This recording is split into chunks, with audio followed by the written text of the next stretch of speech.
when that bin of spare parts you've been holding on to comes in handy.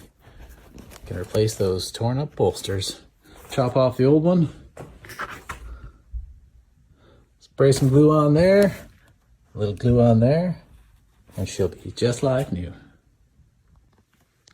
And just like that, fresh new bolster.